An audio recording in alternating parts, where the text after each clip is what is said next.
Hello everyone, welcome to next lecture of complex analysis. इस वाले lecture में हम जो एक क्वेश्चन रहता था लोरेंट सीरीज वाला उसी को कंप्लीट करेंगे। तो इस वाले क्वेश्चन ये गेट 2010 का क्वेश्चन है। इसमें बोला गया है कि हमें एक सीरीज़ दे रखी है summation n from minus infinity to infinity B n z raise to power n with the Laurent series expansion of the function 1 upon z into sine hyperbolic z on the domain 0 से greater than है mod of z और less than है pi से, then which of the following is correct. तो हमें ये बताना है कि इनमें से कौन से ऑप्शंस करेक्ट हैं। तो इन्हीं ऑप्शंस के अंदर हमें B-2 B0 B2 B1 ये सब की वैल्यूज़ हैं वो दी गई हैं।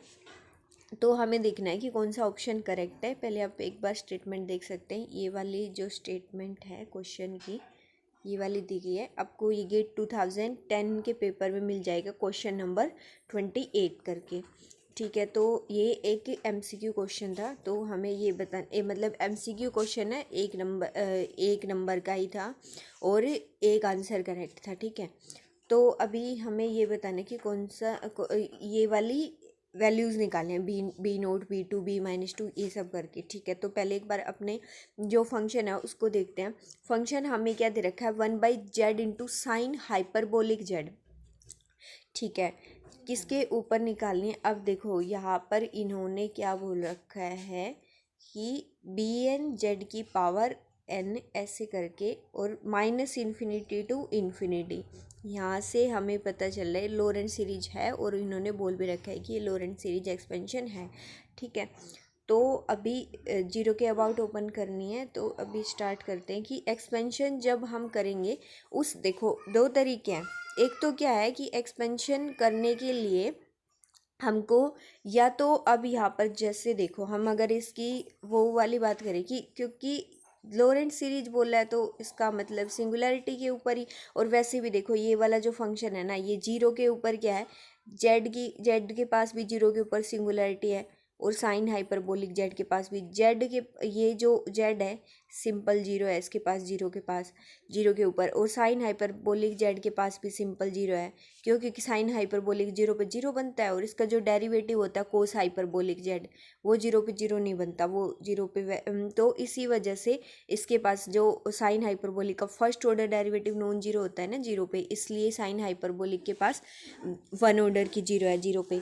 ठीक है, तो इसीलिए ओवरऑल हम ये बोल सकते हैं कि जो ये डिनोमिनेटर वाला फंक्शन है Z into sine hyperbolic Z, इसके पास जीरो के ऊपर इस वाले के पास जीरो के ऊपर टू ऑर्डर की जीरो है, एक तो इस वाले की और एक इस वाले की। ठीक है, तो जो हमारा जो ये वाला फंक्शन है 1/z into sine hyperbolic Z इसके पास पोल हो गया टू ऑर्डर का जीरो के ऊपर। ठीक है, तो जीरो के ऊपर पोल मिल गया, दैट मीन्स जीरो के ऊपर आइसोलेटेड सिंगुलैरिटी है। इसीलिए यहाँ पर ये बोला गया है कि जीरो के ऊपर लोरेंट सीरीज एक्सपेंड होगी। ठीक है, ये वाली चीज़ है जीरो के ऊपर एक्सपेंड होगी। बाकी जीरोज कहाँ बाकी जो सिंगुलैरिटीज़ होंगी ना बाकी तो ऐसे होंगी जहाँ पे जैसे साइन हाइपरबोलिक की जो बाकी जीरोज होंगी sine hyperbolic Z is equal to zero, तो हमें यहाँ पर ऐसे ही आइसोलेटेड सिंगुलैरिटीज़ मिलेंगी इसकी। और एक मिनट, साइन हाइपरबोलिक जो जेड होता है उसकी साइन हाइपरबोलिक जेड कहाँ पर जीरो होता है, sine hyperbolic Z is equal to zero होता है, तो इसका मतलब Z is equal to N pi iota होता है। ठीक है, एन पाई आयोटा। तो बाकी जो जीरोज होंगी ना वो ऐसे आएंगी, pi iota minus pi iota and so on, इधर 2 पाई आयोटा इमेजनरी एक्सिस बनाते हैं ऐसे -2 पाई आयोटा। तो ऐसे जब हम जीरो के ऊपर बात करें क्योंकि हमें जीरो के ऊपर निकालना है, जीरो के ऊपर जब हम क्या कर सकते, जीरो पे हमारा सिंपल पोल है, सॉरी टू ऑर्डर का पोल है, आइसोलेटेड सिंगुलैरिटी है, तो हम यहाँ पर ऐसे ऐसे कंटूर बना सकते हैं जिसके अंदर सिर्फ यही वाली सिंगुलैरिटी आएगी, कौन सी, जीरो वाली सिर्फ। ठीक है, तो ये वाली जो बाकी होंगी इनको छोड़कर, तो जीरो के ऊपर ही हमें एक्सपेंड करने को बोला गया है। तो जीरो के ऊपर लोरेंट सीरीज एक्सपेंड होगी। ये वाली चीज़ एक बार हम वैसे विजुअलाइज करके देख सकते हैं, बाकी इस वाली मतलब ऐसे लिख के देखना पेपर में तो हम पूरा नहीं करके देखेंगे क्योंकि जब उस वहाँ पे तो हमें लिखा ही मिलेगा कि लोरेंट सीरीज एक्सपेंशन है और अभी भी लिख रखा है इसमें, तो हम डायरेक्टली तब तो उसी तरीके से करेंगे कि लोरेंट सीरीज है तो डायरेक्टली एक्सपेंड किया। पर अभी हम हम जब एक बार इनकी अच्छे से प्रैक्टिस करें तो देख रहे हैं कि हाँ ऐसे ऐसे यहाँ पर एक्सपेंड हो सकती है। अभी यहाँ पर दूसरे किसी पॉइंट पे भी पूछा जा सकता था, मान लो कि जैसे साइन हाइपरबोलिक की जो जीरोज़ है वो कहाँ पर है, पाई आयोटा के ऊपर भी है, माइनस पाई आयोटा के ऊपर भी है, 2 पाई आयोटा के ऊपर भी है। ऐसे इनमें से किसी के ऊपर एक्सपेंशन पूछ सकता है, ठीक है, लोरेंट्ज़ सीरीज एक्सपेंशन, क्योंकि इनके ऊपर भी लोरेंट्ज़ सीरीज ही एक्सपेंड होगी। तो स्टार्ट करते हैं अभी आगे कि दो तरीके हैं। देखो, एक तो हम क्या कर सकते हैं कि जो हम डी एन की जो वैल्यू है हमारी उसको वहाँ से निकाल सकते हैं, वो वाला फॉर्मूला। क्योंकि देखो ये वाला फॉर्मूला अब हम अप्लाई कर सकते हैं ना, कि जो हम वो बोल रहे थे कि हमने लिखा था अपने फंक्शन को समेशन ए एन जेड, जैसे जीरो है यहाँ पर, Z minus zero Z A की वैल्यू, तो जेड की पावर एन हो जाएगा, N goes from zero to infinity. Plus में आ रहा था यहाँ पर प्लस का summation N goes from 1 to infinity B N, और जेड की पावर माइनस एन हो जाएगा।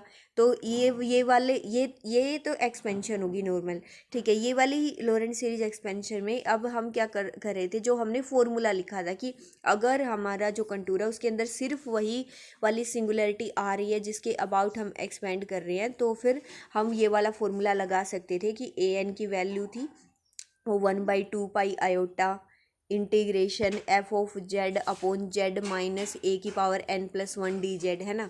और बी एन के लिए जो, या फिर ए ऑफ माइनस एन के लिए हम ऐसा लिख रहे थे एफ ऑफ जेड, यहाँ पर पावर जेड माइनस ए की माइनस जेड माइनस ए की पावर माइनस एन आ रही थी। तो वो वाला हम लगा सकते हैं इसमें। तो एक तो तरीका ये है कि आप वो वाले फॉर्मूले से वैल्यू निकाल सकते हैं, ए एन बी एन की जो भी वैल्यूज़ थी। या फिर दूसरा तरीका है कि डायरेक्टली हम यहाँ से इसको एक्सपेंड करके तो हमेशा ही निकाल सकते हैं, ठीक है। तो अभी जैसे ये वाला अगर हम करेंगे तो हमें क्या करना होगा, जैसे ए एन के लिए हमें यहाँ पर करना होगा 1/2 pi iota integration f of Z, ये वाला है, Z into sine hyperbolic Z, ठीक है। मान लो हमें पॉजिटिव वाला ए एन निकालना है, तो साथ में क्या होगा, नीचे होता है जेड माइनस ए की पावर एन होता है, तो यानी जेड माइनस जीरो की पावर एन, तो ये हो जाएगा जेड की पावर एन। तो साथ में फिर ये यहाँ से ये वाला जेड है और ये जेड की पावर एन है, एन की वैल्यू पुट करेंगे वो तो A2 A3 जो भी होगा, इसीलिए तो यहाँ से जेड की पावर n प्लस 1 बन के वो वाली टर्म होगी, फिर ये वाली टर्म होगी। मान लो कि हमने A2 लिखा है, तो A2 लिखा है तो यहाँ पर क्या बनेगा, 1/n की जगह पर 2 आ जाएगा, और n प्लस, हाँ ठीक है, n+1 होता है f of z upon z minus a की पावर n+1, तो यहाँ पर n+1 आएगा, ठीक है। तो यहाँ पर 2 प्लस, यहाँ पर ये जेड है और ये पावर कितनी हो जाएगी 2+1, तो जेड की पावर ओवरऑल 4 हो जाएगी। तो यहाँ से जेड की पावर 4 होगी और फिर साइन हाइपरबोलिक जेड होगा साथ में। तो फिर अब इस वाले का हमें इंटीग्रेशन करना पड़ेगा। इस वाले को इंटीग्रेशन करने के लिए फिर हमने क्या करना पड़ेगा, रेजिड्यू थ्योरम पे जाना पड़ेगा, क्योंकि कोशी इंटीग्रल फार्मूला से तो फिर हमें ये उस टाइप का तो नहीं बना कि g z by z minus a type का। तो इससे हमें फिर क्या करना पड़ेगा, रेजिड्यू वाले से रेजिड्यू निकालना पड़ेगा। तो फिर वो और ज़्यादा मतलब कैलकुलेट हो जाएगा, पर उसमें और ज़्यादा कन्फ्यूजिंग हो जाएगा। तो इसकी बजाय हम ये कर सकते हैं कि हमें जब जल्दी से सोल्व भी करना है, आंसर भी सही निकालना है, तो हम डायरेक्टली इसी के एक्सपेंशन, इसीलिए जो फर्स्ट वाला लेक्चर था उसमें मैंने ये कुछ एक्सपेंशंस है वो स्टार्टिंग में बताई थी। ये वाली जो एक्सपेंशन है, हम डायरेक्टली अगर हमें एक्सपेंशन याद है साइन हाइपरबोलिक जेड की, तो यहाँ पर हम एक्सपेंशन पुट कर सकते हैं। तो इसीलिए जो साइन हाइपरबोलिक जेड की जो एक्सपेंशन होती है वो साइन जेड वाली एक्सपेंशन में से, और उसमें से बस थोड़ा सा डिफरेंस ये होता है कि जो साइन जेड वाली एक्सपेंशन होती है उसमें अल्टरनेट प्लस माइनस साइन चलते हैं। जैसे यहाँ पर माइनस प्लस, पहली प्लस होती है, फिर ये माइनस होती है, फिर ये प्लस होती है, नेक्स्ट माइनस होती है, ऐसे। लेकिन हाइपरबोलिक वाली में सारे साइन क्या होते हैं, पॉजिटिव होते हैं, और पावर यही चलती हैं, ओड पावर। तो हमने एक्सपेंशन लिख दी साइन हाइपरबोलिक जेड की, साइन हाइपरबोलिक जेड की जो एक्सपेंशन है वो लिख दी। अब उसके बाद यहाँ से जेड कॉमन निकाल लिया, इसमें से जेड कॉमन निकाला, तो ये टोटल क्या मिल गया, बाहर क्या मिल गया, जेड स्क्वायर, और यहाँ से जेड कॉमन निकल गया, ठीक है। अब इसके बाद 1/z², जो ये वाली टर्म है, ये वाली जो पूरी टर्म है, इसकी मैं -1 पावर लिख सकती हूँ ऊपर ले जाकर, तो -1 पावर लिख दी, ठीक है। तो अब इस वाले में से देखो जो ये वाला जो है 1 को छोड़कर बाकी जो टर्म है इसमें से z square by 3 factorial common आ सकता है।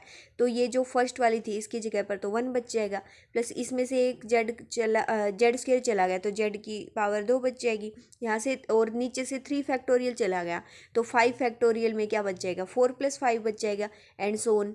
ये ऐसे ही, और इस पूरे को हम ऊपर लेके गए तो -1 पावर आ जाएगी। तो अभी देखो यहाँ पे 1/, ये वाला है 1/z², बाहर है 1/z²। अब इस वाले को हम क्या कर सकते हैं, 1 प्लस के, और ये वाली जो पूरी टर्म है तो इसको हम ऐसे मान सकते हैं ना 1 + w, ये वाला 1 + w की पावर -1, तो हम इसके एक्सपेंशन लगा सकते हैं। तो अब इसके बाद हमें करना है कि यहाँ से क्या हो जाएगा क्योंकि जब 1 + w की पावर -1 टाइप की होती है तो उसमें अल्टरनेट प्लस माइनस साइन आते हैं, और एक्सपेंशन क्या होती है ऐसे ही करके कि 1 - के w + के w² - के w³ एंड सो ऑन। ठीक है, तो यही वाला यूज कर रखा है। यहाँ पर क्या हो जाएगा 1 एज इट इज़ माइनस ये वाली टर्म एज इट इज़ लिख दी। ठीक है, प्लस क्या होगा नेक्स्ट टर्म में, इस वाली टर्म का स्क्वायर होगा, तो इस वाली टर्म का स्क्वायर होगा तो यहाँ से तो क्या मिल जाएगा, जेड की पावर 4 आ जाएगी, ये आ गई, नीचे 3 फैक्टोरियल का स्क्वायर आ जाएगा, और जो साथ में ये वाली टर्म प्रोडक्ट में थी 1 + z² / 4 × 5 वाली, इसका भी स्क्वायर आ जाएगा, प्लस एंड सो ऑन, फिर आगे इसका क्यूब प्लस माइनस ऐसे ही चलते जाएंगे, क्यूब 4 पावर ऐसे करते करते। तो फिर इसके बाद क्या होगा, इसके बाद हमने मेनली फोकस करना है, जो हमें टर्म्स निकालनी है उन्हीं के ऊपर ज़्यादा हमें कोशिश करनी है। जैसे हमें b-2 निकालना है, b2 निकालना है, b0 निकालना है, ऐसे करके। तो अभी यहाँ पर क्या हो जाएगा 1/z² बाहर है एज इट इज़, तो 1 माइनस इसके साथ जब मल्टीप्लाई करेंगे ये वाले टर्म की तो माइनस के z² / 3 फैक्टोरियल ये वाला लिख दिया यहाँ पर, इसके साथ होगी तो माइनस के z की power 4/20 × 3 factorial plus and so on. ये वाली टर्म में से हम क्या करेंगे, जैसे ये वाली जो पूरी टर्म है ना यहाँ पर ऊपर 2 पावर है, तो जैसे अगर इसको हम जब खोलेंगे तो ये 1 प्लस इसको कुछ अलग टर्म पूरी को 1 मान लो, जैसे ये इसको a + b टाइप ये ऐसे बन जाएगा, जैसे a + b का होल स्क्वायर, a की वैल्यू 1 है और ये पूरे को b मान लिया, तो हम ऐसे करेंगे ना 1 का स्क्वायर + b का स्क्वायर + 2 × 1 × b ऐसे करके। तो यहाँ से एक टर्म हमें ये वाली मिलेगी 1 का स्क्वायर, 1 होता है, तो यहाँ से जो 1 वाली जो पावर 1 जो मिलेगा उसकी जब मल्टीप्लाई इस बाहर वाले इस वाली टर्म से होगी जेड की पावर 4/3 फैक्टोरियल का स्क्वायर, तो हमें जेड की पावर 4 वाली टर्म मिलेगी। क्यों हम ये वाली चीज़ क्यों नोट कर रहे हैं, क्योंकि ये यहाँ से जब जेड की पावर 4 वाली टर्म मिलेगी ना तो बाहर 1/z² से मल्टीप्लाई है, तो ये z² से ये जेड की पावर 4 कट के हमें ओवरऑल हमें z² का कोफिशिएंट मिल जाएगा। और z² का कोफिशिएंट क्या होता है, b2 होता है, और हमारे ऑप्शंस में b2 पूछा गया है इसलिए। ठीक है, तो ये चीज़ हमें ध्यान रखनी है। अभी जैसे इसकी जो और टर्म्स होंगी, जैसे हमने इसको 1 + b टाइप से मानना है 1 + b का होल स्क्वायर करके, तो जो ये दूसरी वाली जो टर्म होगी ना ये वाली आगे वाली पूरी, ये z² और उससे हायर ऑर्डर वाली टर्म्स हैं। तो जब ये क्या होगा, जैसे 1 का स्क्वायर 1 आ जाएगा, प्लस ये वाली जो पूरी टर्म जो बचेगी इसका स्क्वायर आएगा, तो देखो ये z² / 20 और आगे वाली तो उससे भी बड़ी पावर्स हैं, उसका स्क्वायर होगा, तो वहीं से क्या पावर है, पावर 4 या 4 से बड़ी मिलेगी, और बाहर ये इसके प्रोडक्ट में ये वाली भी है 4 जेड की पावर 4 वाली, तो उससे प्रोडक्ट होकर तो ये क्या बन जाएगी जेड की पावर 8 या फिर उससे बड़ी पावर्स बनेंगी।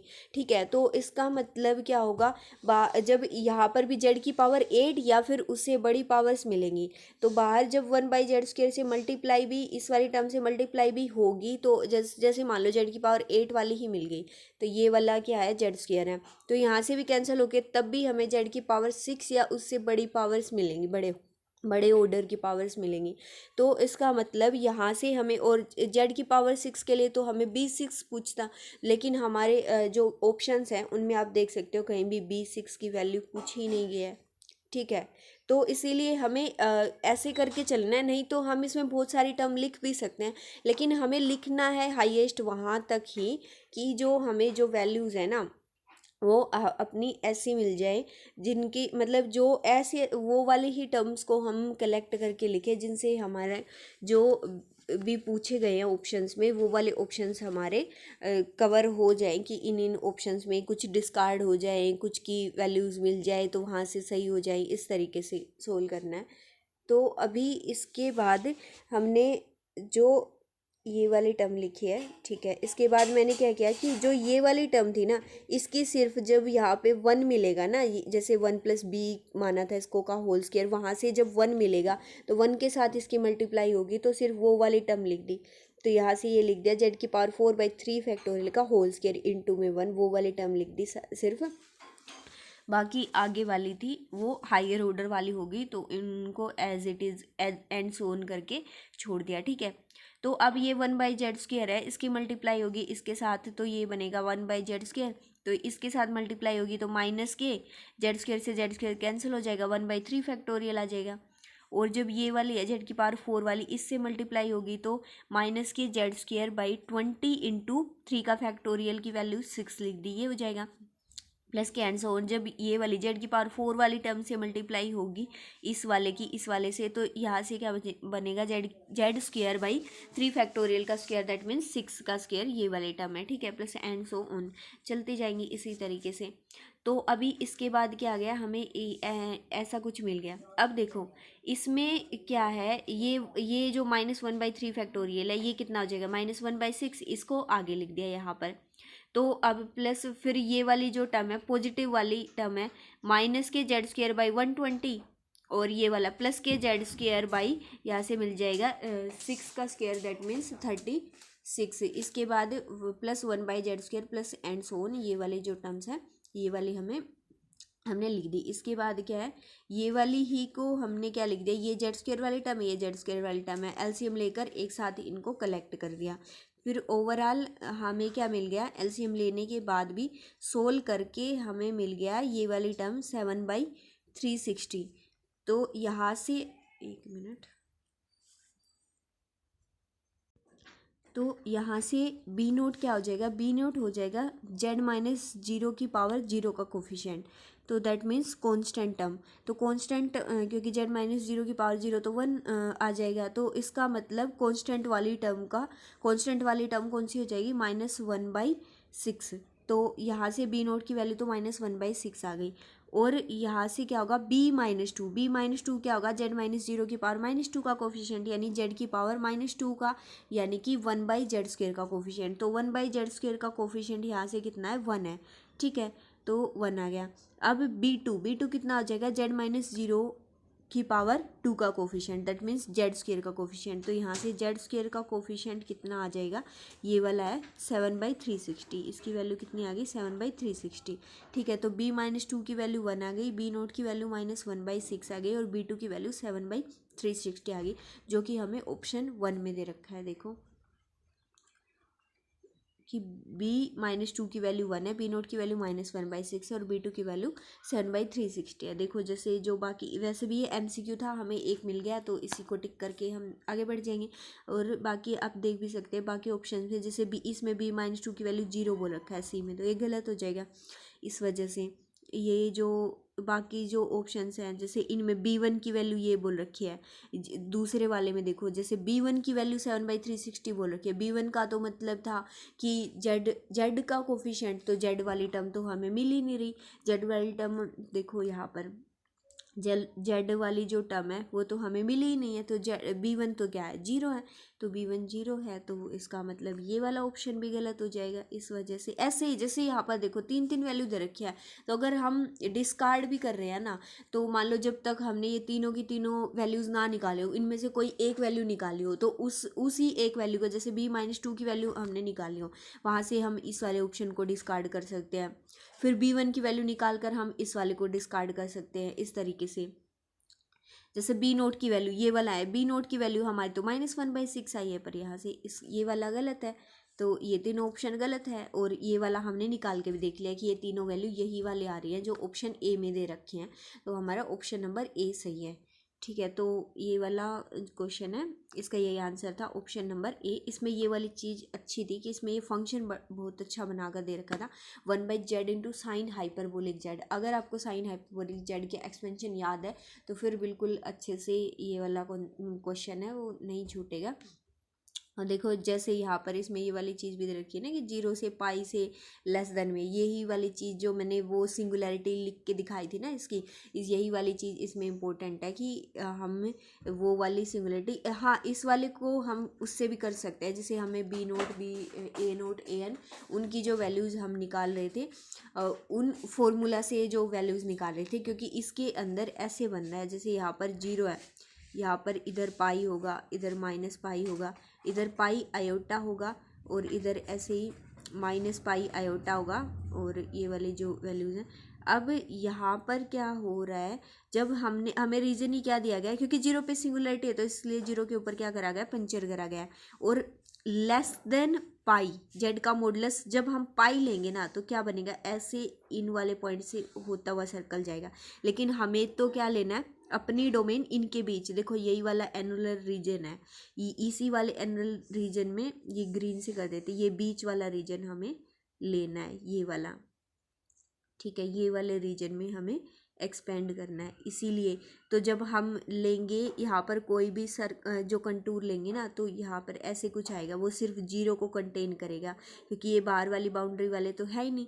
तो इन वाली जो बाकी सिंगुलरिटीज़ ये थी ना, पाई आयोटा पे माइनस पाई आयोटा पे, इनमें से कोई भी सिंगुलरिटी इसके अंदर नहीं आ रही, सिर्फ 0 वाली इसके अंदर आ रही है। तो इसलिए हम वो वाले जो फॉर्मूले से हमें जो हमने उस वाली चीज़ से कनेक्ट करा था, जो क्वेश्चन इंटीग्रल फॉर्मूला वाले से ए एन और बी एन की वैल्यू उसकी हेल्प से कनेक्ट करके लिखी थी, तो इस वाले क्वेश्चन में हम वो वाली भी अप्लाई कर सकते हैं, क्योंकि हमारे कंटूर के अंदर सिर्फ यही वाली सिंगुलरिटी बन रही है, 0 वाली सिंगुलरिटी, जिसके अबाउट हम एक्सपेंड कर रहे हैं।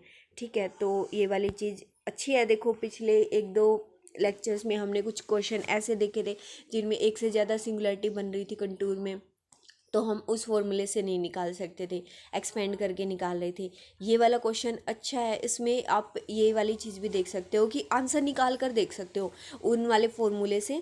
की पेपर में तो हमें देखना है कि कौन से हमारा जल्दी आंसर निकल रहा है, उनसे ज़्यादा जल्दी निकल रहा है या इससे निकल रहा है, उसी तरीके से हम निकाल देंगे बाकी। लेकिन जब हम अभी प्रैक्टिस कर रहे हैं पहले, तो हम दोनों तरीके से निकाल कर देख सकते हैं, हमें ये भी वेरीफाई हो जाएगा कि दोनों से हमारा आंसर सेम आ रहा है, कि यहाँ से जो हमने एक्सपेंड किया था साइन हाइपरबोलिक जेड की एक्सपेंशन लिख के उससे, और हमने जो ए एन बी एन के जो फॉर्मूले लिखे थे उस वाले फॉर्मूले से भी जो हम निकाल रहे हैं, वहाँ से भी वैल्यू हमारी सेम आएंगी दोनों से। ठीक है, तो ये वाली चीज़ें है कि हम अगर अच्छे से ऑब्जर्व करके अपनी जो डेफिनेशंस है उनको अच्छे से ऑब्जर्व करते हैं, थ्योरम के डेफिनेशंस को, तो फिर वहाँ से हमें एक से ज़्यादा तरीके मिल जाते हैं अपने क्वेश्चन को सोल्व करने के।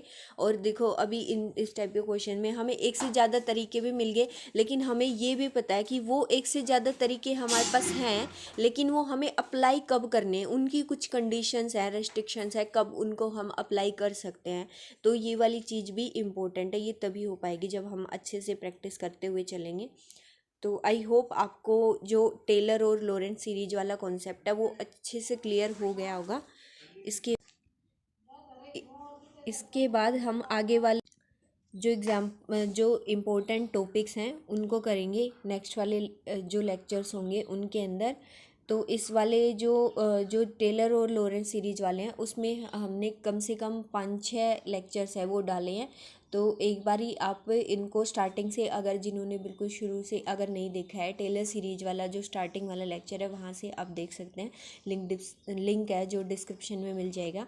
तो ये वाला कॉन्सेप्ट अकॉर्डिंग टू मी कि हमने अच्छे से किया है इसको, सही से सारा जो कॉन्सेप्ट है टेलर सीरीज वाला भी लॉरेंट सीरीज वाला भी अच्छे से इसको रिवीजन किया है, और प्रैक्टिस भी इसके अलावा अब हम जैसे CSIR के क्वेश्चन हमने गेट वाले क्वेश्चन इनमें सोल्व किए हैं, इसके अलावा कॉन्सेप्ट यही है सिर्फ, और इसी तरीके के क्वेश्चंस मिलते हैं। तो जैसे CSIR के क्वेश्चन लगा सकते हैं, उसके अलावा हम किसी भी बाकी यूनिवर्सिटी के एंट्रेंस एग्ज़ाम के क्वेश्चंस लगा सकते हैं, या फिर TIFR के क्वेश्चंस लगा सकते हैं। इसी तरीके से हमें इसी कॉन्सेप्ट के ऊपर बेस्ड अपने जो बाकी जो क्वेश्चंस हैं उनको सोल्व कर सकते हैं। तो मिलते हैं नेक्स्ट लेक्चर में एक नए कॉन्सेप्ट के साथ।